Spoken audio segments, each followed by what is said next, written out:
Have you ever noticed how the same mistakes can happen over and over again? And how people continue down the same path despite all the evidence, expecting a different result?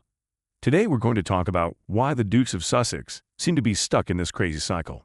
Their constant battles with the press, endless lawsuits, and attempts to build a new image all just make them worse. But what if there's more than just stubbornness behind it, but something deeper? Insanity is the reason for the Sussexes' constant repetition of mistakes already made.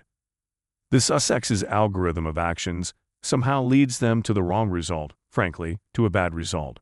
But they take persistence. They repeat again and again the same actions with confidence that this time the fence will definitely move. The lesson does not go well. The Hollywood Reporter accused Meghan of being a terrible employer, argumented accusations, and even recorded a video. Meghan's blood boiled, and she immediately threw herself into the fray. The first rebuttal, as well argued, proving that in fact Meghan, a wonderful and even very gentle employer, published the magazine Marie Claire, further rebuttals sprinkled like a cornucopia. In what newspaper PR service Sussex could push the information, there it appeared. Meghan and Harry constantly argue with newspapers. The case even comes to the courts. A lot of energy and money is spent, and the output. There was only one time when the court recognized Meghan's right.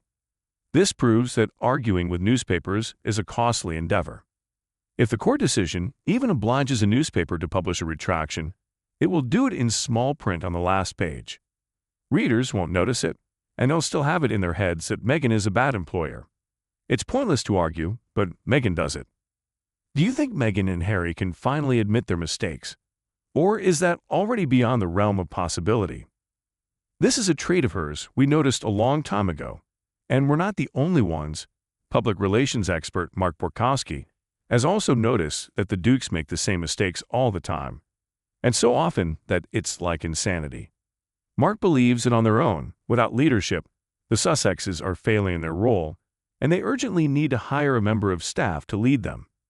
If you don't have a team, you don't have a central person checking your feelings, you're just going to make the same mistakes over and over again. That's the definition, sort of insanity, really. So I think the first thing to do is to build a cohesive team and appeal to them to recognize we've made mistakes. They need to find themselves a critical friend who will actually make the tough decisions on their behalf. Can their constant battle with the royal family be a strategy, or is it just madness? You have to come out of this deep ghetto they're in and recognize that everything they've done so far will be undone, and they can start again. You can rebuild yourself with authenticity, especially since the general public has short-term memory loss and long-term amnesia. If you enjoyed parsing the essence of stories like this, don't forget to subscribe to our channel and click the bell so you don't miss new episodes. The pair should focus on the things that really matter, such as Harry's Invictus Games for wounded servicemen. You know, Invictus Games is a fantastic and real cause that Harry has put effort into. I mean, create some distance between them, and then start to gradually look out to different circles of people, influencers, close to the royal family. You can do that, and somehow he's going to have to make peace with his brother. The PR commentator said it was important for the couple to remain authentic, and said, "I've learned over this year that authenticity is definitely the most important thing. What you are is something you can't remake if your soul is actually against how you present yourself in public. You have an extremely defensive position. They're against the world, against one of the most powerful families in the world, with all its potential to hurt them. It's hard to disagree with the respected expert on one thing, and the definition of insanity." In one scene, Vas Montenegro, a character in the Far Cry series of games, talks to the bound protagonist, speaking in his trademark manner about insanity. Have I told you before what insanity is? Insanity is the exact repetition of the same action over and over again in the hope of change. Authenticity. The world was horrified when the authentic face of Prince Harry was seen from beneath the slipped mask created by the royal family's PR team. It's a face that only a small percentage of young people like, and that, as they say, doesn't make the weather. Why do you think the public has less and less faith in their authenticity? Write your opinion in the comments.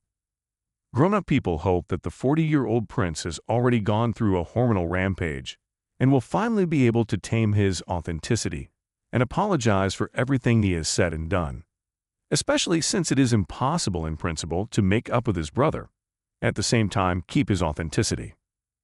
Meghan's authenticity is slightly criminal in nature, throwing cups of tea at servants, humiliating and bringing to tears grown men who work for her, giving bananas signed in calligraphic handwriting instead of donations. This is Meghan's authenticity. All the times she has shown it, it has caused shock.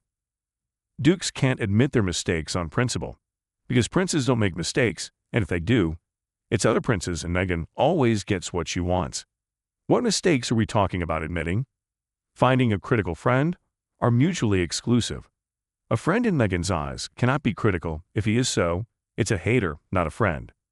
And in general, trying to manage Meghan, as Mark advises, even hiring a dedicated employee to do so, is a pointless endeavor that the entire talent agencies she applies to fail to handle. Starting over Meghan and Harry have already tried it, having only just moved to the U.S. Then, Harry declared himself not a prince, but just Harry, and started teaching everyone how to stay mentally healthy by wiping the mental windscreen. He was very quickly confronted with the fact that just Harry was of no interest to anyone at all, and no one was going to wipe the mental windscreen. You have an extremely defensive position. They're up against the whole world, up against one of the most powerful families in the world, with all its potential to hurt them. And in fighting that family is precisely where Meghan's authenticity comes into play. Up against the Duchess being given a socially acceptable image. If we are already talking about authenticity, there is no need to try to show her gentle, kind, loving. The audience immediately senses the falseness and starts to say what is real. A villainess can be just as bright as a fairy. She won't be praised, but her popularity won't suffer. Now the Sussexes are in a deep ghetto, and it was madness that brought them there, according to Mark. This kind of madness even has a name. Perseveration is a persistent compulsive repetition of a thought, emotional, or motor act. Perseverative thinking is characterized by constantly mulling over one idea without developing it. Emotional perseverations are realized by getting stuck on experiencing a particular emotion. Harry constantly experiences one emotion, the pain of losing his mother. Meghan is constantly mulling over one idea, how to win over the royal family and make them apologize. They left the royal family 4 years ago, and 4 years later find themselves in the ghetto. Thanks for watching to the end. Write in the comments what you think about this whole situation. Like if you agree, and be sure to subscribe to the channel to stay up to date with all the new stories.